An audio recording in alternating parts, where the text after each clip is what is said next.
What's happening, baseball fans? Ryan Thomas here on the Thomas Take Sports Podcast, Major League Baseball trade deadline recap. It has been a few days since the MLB trade deadline has officially ended, and it was a wild, crazy, wacky MLB trade deadline. In my opinion, to drop a bomb to start the show, this was the best MLB trade deadline ever in terms of the amount of trades, the star power. I can't remember an MLB trade deadline that was as impactful league-wide, whether it be in the National League or the American League, as this one. I will go into each and every trade between the Yankees, between the Mets, between the Red Sox, all of these teams making big trades, right? Bringing in top-notch all-star caliber talent for their ball club as they try to make that push in August and September into October, or cementing their status as a division winner. So let's get right to it.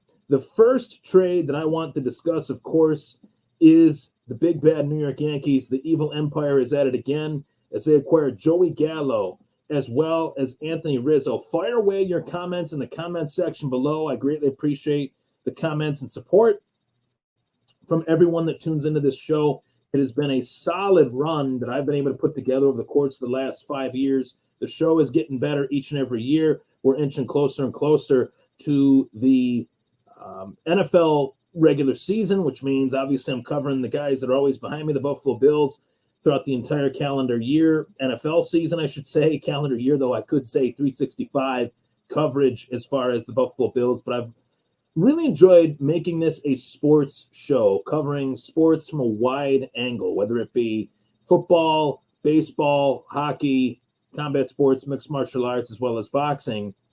This MLB trade deadline, though, was too much for me to pass up in terms of discussing it on the show. A lot of big names have been moved, and we got to talk about what the Yankees did in this MLB trade deadline. Now, it is well known that I am a Boston Red Sox fan, but I'm not wearing my Boston Red Sox hat for this episode. I'm rocking the Thomas Take Sports Podcast t-shirt, ready to cover this MLB trade deadline with no fan take mixed in, no bias, and there never is with me. There really isn't. Will I throw some shade at the Yankees when it's deserved? Of course. When it is deserved, I throw shade at any team, especially my own teams. I've been frustrated with the Bills at times over the course of my lifetime, of course, and I've been frustrated with the Boston Red Sox over the course of my lifetime as well. So I like to call a spade a spade. I call it how I see it. I don't sugarcoat things. I like to keep it real. And some people like that, some people don't. But hey, I keep it real. I always do, always have, always will. So let's get right down to it.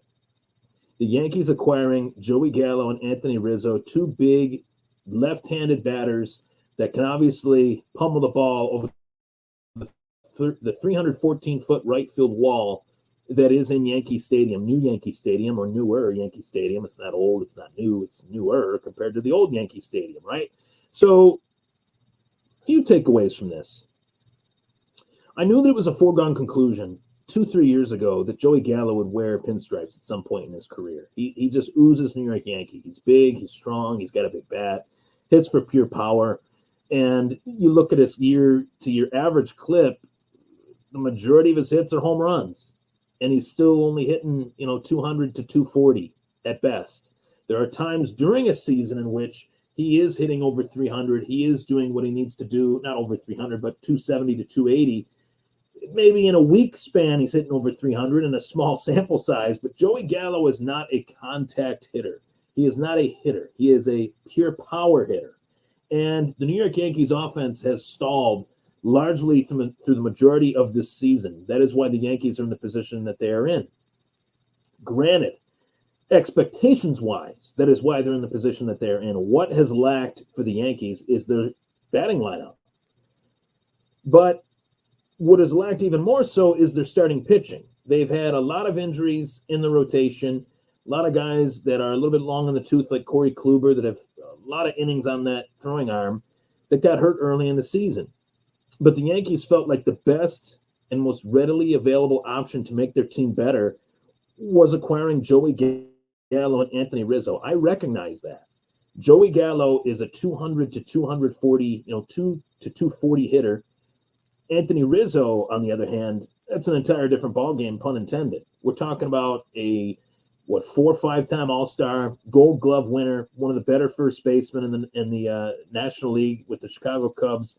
A great career in Chicago, and it was really cool seeing how tough it was for Anthony Rizzo to leave Wrigley Field, as it was for eventual San Francisco Giant Chris Bryant, who was traded from the Chicago Cubs as well to the San Francisco Giants. So Rizzo is a solid class act, as is Joey Gallo. These are two guys that I really like. And unfortunately, when you have two guys that you really like go to a team that you hate, go to a team that you want to see lose, it's unfortunate. I'll throw that out there. It's unfortunate. But I do like Joey Gallo. I like Anthony Rizzo, and I like Aaron Judge as well. It's a very weird time to be a Red Sox fan when the Yankees have guys on the team that I actually like. How about that? Something that you didn't know, that there are guys in the Yankees that I actually like as players. I just don't like the team. I'm going to root against the team. I'm going to root for the team to not do well. That's just how it is. It's just how it's got to be.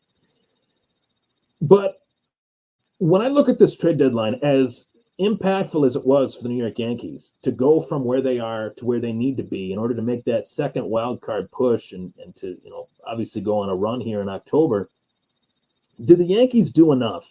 Did the Yankees do what they were supposed to do? Did the Yankees bridge the gap between themselves and the Tampa Bay Rays as well as the Boston Red Sox? I honestly look at this trade, and if you have one of two answers, no or I don't know which one is worse. But I don't think this trade puts the Yankees in the AL Championship Series or the World Series. I don't think this trade puts the Yankees in the playoffs. And I'm going to tell you why. It's not an indictment on Joey Gallo and Anthony Rizzo. It's more just a simple fact that the Yankees starting pitching staff, the rotation in particular, whether it's Garrett Cole or Devi Garcia, some of they're just not. Garrett Cole has underachieved since the Spider Tech, cheating scandal was since he was caught cheating, frankly. He has not been the same. And the Yankees starting pitching without Corey Kluber, without Luis Severino, has been abysmal. So going into this trade deadline, I thought the Yankees would go out and get, maybe Joey Gallo, maybe Rizzo. Did I think they'd get both? I more likely thought that they would go out and get Gallo and a top flight starting pitcher like Jose Barrios. But Gallo goes to the Yankees. Rizzo comes to the Yankees, and what was a shock due to the fact that most insiders within the league believed that Anthony Rizzo was going to the Boston Red Sox, going back to Boston where he was drafted, once upon a time. But that didn't happen. And I'm okay with that as a Red Sox fan. I'd hate to see Rizzo on the Yankees, but the price that Chicago was asking for, Boston has much better prospects than the Yankees do, and they didn't want to give that up. So that's fine.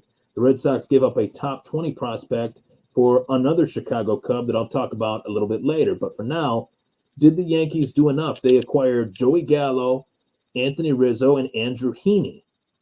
Andrew Heaney is like a third, fourth, fifth rotational piece on a great rotation. On a good rotation, he's a fourth piece. On a great rotation, he's a fifth piece. With this Yankee rotation in just complete and total disarray, he's like a number 2 or number 3 starter on this rotation. And that's not a good thing. When you're trying to make that World Series playoff push, you need pitching. You look at all the teams in the World Series that have won the World Series championship. Washington Nationals, pitching. LA Dodgers, pitching. Boston Red Sox, yes, despite their lineup, pitching. Chris Sale, you heard of him? He pitched pretty well in that October. So my point is I just don't believe that the Yankees did nearly enough to get from point A to point B to make them any better than what they were prior to the trade deadline. Increasingly better. Are they better? Of course they're better. Joey Gallo is an improvement over anybody that they have as far as the power department. Anthony Rizzo is one of the best first basemen in the league. So they improved as a hitting lineup, but did they improve enough as a team to get to where they want to go? I don't think they did. I think that this season they will very well make the playoffs if their team gets hot. If they don't, these new pieces don't gel in with the pieces they already have, or if the pieces that they already have continue to play at the level that they have all season long, whether it's Giancarlo Stanton, whether it's Aaron Judge, who at times looks really good, and at other times he just doesn't look like he can crack the lineup due to being not that durable, frankly. You ask yourself this as a Yankees fan. Joey Gallo is on the contract books for a year or two, or actually Gallo might be a free agent at the end of the season. Rizzo is on the books. One of the two is on. I can't remember.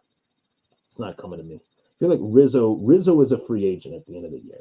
Gallo has got a year and a half left. A year and a half will be on the Yankees under contract, right? If the Yankees like what they see, they could possibly extend Rizzo. Rizzo is the one that is up for free agency. I did have to think about that for a minute there, but truthfully, in my heart of hearts, did the Yankees need Joey Gallo and Rizzo? Yes, they did. Did they get them? Yes, they did. But they also badly, more so than needing Gallo and Rizzo together, they could have used Rizzo and Berrios. If they had Rizzo and Berrios, I would say, hey, Yankees making some power moves. They upgraded their starting pitching, and they upgraded their lineup with one of the best first basemen in the league. Instead, they trade 10 prospects for 2 batters that they did need, but I think their need for starting pitching was far more of a need than their need for 2, batters. But that's not to say that these were bad moves. I just personally feel that their starting pitching is not where it needs to be, especially if they're trying to make another World Series run and another magical October. So moving on from that, people are saying I'm too hard on the Yankees because of my Red Sox fandom. Brian Cashman has traded boatloads of prospects over the years. He's paid players far too much money or taken on contracts, long-term contracts that have crippled the Yankees. This is really Brian Cashman's last swing at the plate. If he swings and misses on these 2 acquisitions, if the Yankees miss the playoffs altogether, I feel like the Yankees could bring in a baseball, president of operations, maybe a Theo Epstein, who's looking to get back into the league. Maybe they bring him in and they say, well, Theo's here. We're going to go with Theo. We're going to go with him overseeing the team, and Theo will just fire whoever he wants if he's running the show. And Brian Cashman and Aaron Boone, as good as gone. So that's just a scenario that I'm playing out there for the Yankees fans. They're saying I'm biased because I criticize them. I criticize them because they're in the position that they're in, and they should not be in this position. If Yankees fans don't agree with me on that, I don't know why they wouldn't, but if they don't, they don't. It is what it is. The LA Dodgers go out and I think single-handedly win the MLB trade deadline by acquiring one of the best pitchers of this generation, Max Scherzer, as well as one of the better shortstops in the league that will be playing second base for the LA Dodgers, and Trey Turner, one of the fastest players in the game today, one of the better contact hitting players in today's game, one of the better players that the Nationals have ever drafted in their second chapter as a franchise since drafting Bryce Harper. Trey Turner is right up there. Juan Soto, shout out to him as well. He's obviously still on the Nationals. He's a great player. He's got a bright future. Great young kid in the league that I think is going to do really well for many years to come. But Max Scherzer and Trey Turner, when I saw this trade, my eyeballs just popped out of my head like the Mask when he's sitting at the Coco Bongo and Cameron Diaz is dancing, and he's just like, that's what I did when I looked at my phone and I saw that Max Scherzer and Trey Turner were traded to the Dodgers. The rich get richer. The best gets better. The reigning World Series champions go out and get one of the top 3 pitchers of his era, pairing him with Clayton Kershaw and Walker Buehler. And depending on whether or not Trevor Bauer comes back, whether he does or he doesn't, this is a great move. Trevor Bauer, if he comes back, you got Trevor Bauer back. If he doesn't come back, you got Max Scherzer to fill his spot. It is ridiculous, the team that the Los Angeles Dodgers have put together.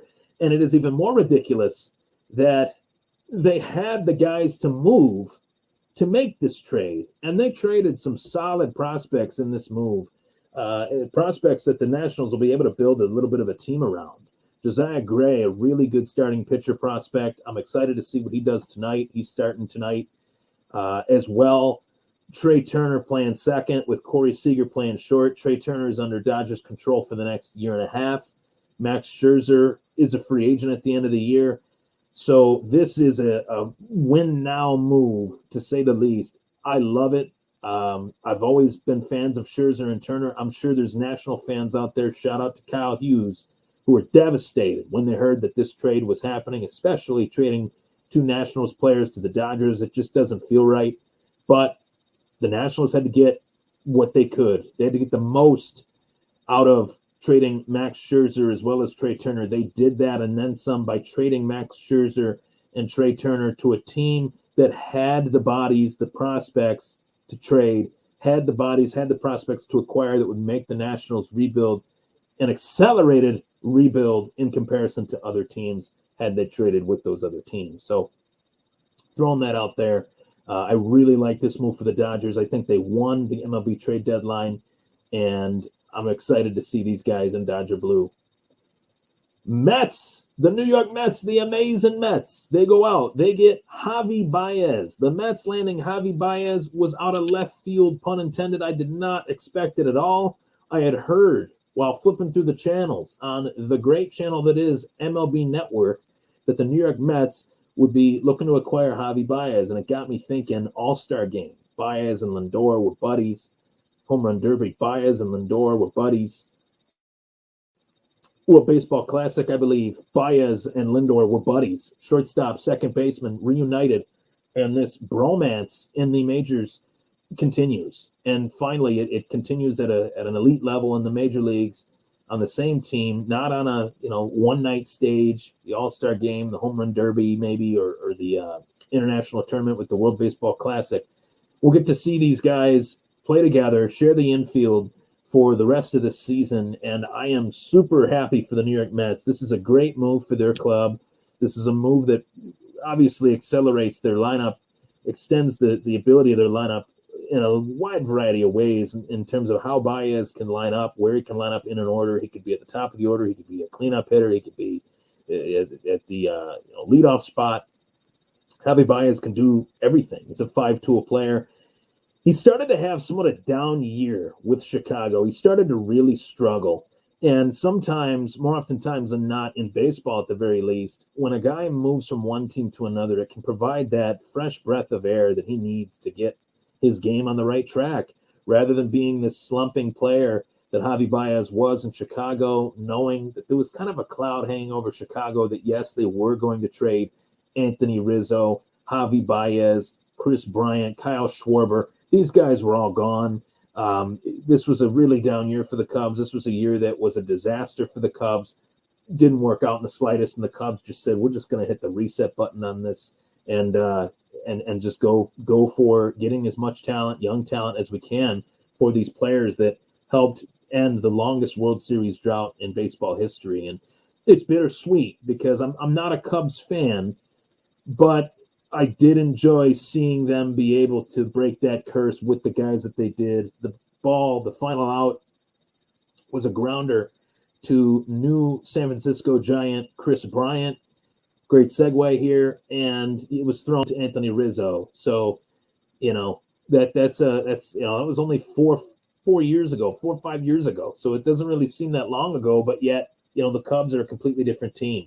And I throw in the fact that now the San Francisco Giants own Chris Bryant. He is now playing in San Fran. And if there was any player that I knew would have a tough time being traded, it was Chris Bryant. And to see Chris Bryant have a tough time leaving Wrigley Field, it goes to show you that these guys were dedicated to their team, dedicated to their craft. They loved playing in Chicago. And to see the end of an era with all these guys, it is unfortunate. I would have loved to have seen those guys last in Chicago forever for the sake of the Chicago Cubs fans, but it doesn't always work that way. It just doesn't. And that's not the business. That's just not the way the business works. And I think that Bryant will be a big piece for the Giants this season. The Giants have had an extremely overachieving season this year, and I truly feel that they got a shot. They got as good a shot as anyone to compete with the Dodgers if there's a team out there that can compete with the Dodgers. For heaven's sake, the Dodgers are just ridiculous. I cannot believe the fact that the Dodgers have Trey Turner and Max Scherzer. Trey Turner hitting leadoff with Mookie Betts hitting second. That's like a fantasy lineup. It's ridiculous. So, Chris Bryant to the Giants. I've always been a Chris Bryant fan. He, too, along with Javi Baez for the Chicago Cubs, has had somewhat of a down year, but it's safe to say that, fresh breath of air, a new town, new scenery could really help him out. My Boston Red Sox go out and acquire Kyle Schwarber from the Chicago Cubs in exchange for a top 20 prospect, starting pitching prospect ranked number 19 in the Boston Red Sox farm system. Truthfully, I knew that Boston would come into this MLB trade deadline needing a first baseman. I talked about how the Red Sox were paired with Anthony Rizzo for the majority of the trade deadline discussion, and it looked as if, Kyle Schwarber was an option, but Anthony Rizzo was the preferred option. Once Rizzo went to the Yankees, the Red Sox were really able to turn their attention on Schwarber, and I've always liked Kyle Schwarber, one of those guys that I've always really enjoyed watching just in terms of the pure power hitter that he is. Very much Joey Gallo-esque in this regard. He's a low average hitter, all boom, all pop, boom or bust hitter. There's times where Kyle Schwarber is hitting $180, and there's times where Kyle Schwarber is hitting more home runs in 1 month than anybody. And this is probably to date one of the best years of Kyle Schwarber's career, and especially for him to have this good of a season and then get traded while on the injured list. Schwarber is expected to be back soon. I cannot wait to see him in the Red Sox lineup. He provides them with power. The question is, the Red Sox needed a first baseman, due in large part to the fact that Bobby Dahlbeck has just not been up to snuff as a first baseman. And Kyle Schwarber is a left fielder. So are you going to force Schwarber at first? Very interesting. The Red Sox didn't get a true first baseman in Kyle Schwarber, but they did get a big bat, and a bat nonetheless that can really help their lineup as they try to make a unexpected playoff push. I'll be the first to admit it as a diehard Boston Red Sox fan. I did not anticipate the Red Sox being competitive really at all this year. And not only have they been competitive, they're in the top 2 spot battling with the Tampa Bay Rays for the AL East. So credit to them for a great season. The Chi Sox are able to acquire former Chicago Cubs closer and former Boston Red Sox closer as well. He spent some time in Atlanta. None other than Craig Kimbrell. Chi Sox acquired Craig Kimbrell. He goes from the Chicago Cubs to the crosstown rival Chicago White Sox. The White Sox have a pitching lineup, a pitching staff, I should say, that the Yankees would shoot their mother over. They would love to have the amount of pitching talent that the Chicago White Sox have. Any team would like to have the amount of pitching talent that the Chicago White Sox have, whether it's Lucas Giolito, Dylan Cease, Lance Lynn, who has been in the league for quite some time and has always been a steady cog in a pitching staff. Craig Kimbrell, great move for the Chicago White Sox to add that back-end bullpen help. The interesting part of this whole thing is the Chicago White Sox have Liam Hendriks as well as Craig Kimbrell. Which one is going to end up being a closer on this team? They're just going to throw one in the 8th inning one day, throw the other one in the 8th inning another day, and just have them alternate. That's what I do. Keeps them fresh. And these guys know that they can shut it down, whether it's in the 8th inning or the 9th inning. It's all just mental to these guys, and they have the mental advantage built in due to the veteran gamesmanship that they possess and the big game moments that they've pitched in. I mean, Kimbrell has been successful everywhere he's been. Liam Hendriks has been a solid reliever since day one. So, Chicago is one of those teams. The Chicago White Sox, I should say, are one of those teams that could contend for an American League pennant this year. They're sneaky good, very sneaky good. So there you have it. That is the 2021 MLB Trade Deadline Recap. I'm Ryan Thomas. Thank you for tuning in to the MLB Trade Deadline Recap. A ton of trades that took place. Starling Marte as well was traded from the Miami Marlins to the Oakland Athletics in exchange for Jesus Luzardo. Luzardo goes to Miami Marlins, and the Miami Marlins have Luzardo under control until 2026, whereas Starling Marte is actually a free agent at the end of this year. So that's a true, risk trade by the Oakland Athletics that they normally don't make, trading a young pitcher under roster control for multiple years for a batter. It'll be very interesting to see how that pans out. But nonetheless, I'm Ryan Thomas. Thank you so much for tuning in. Hope you enjoyed the show.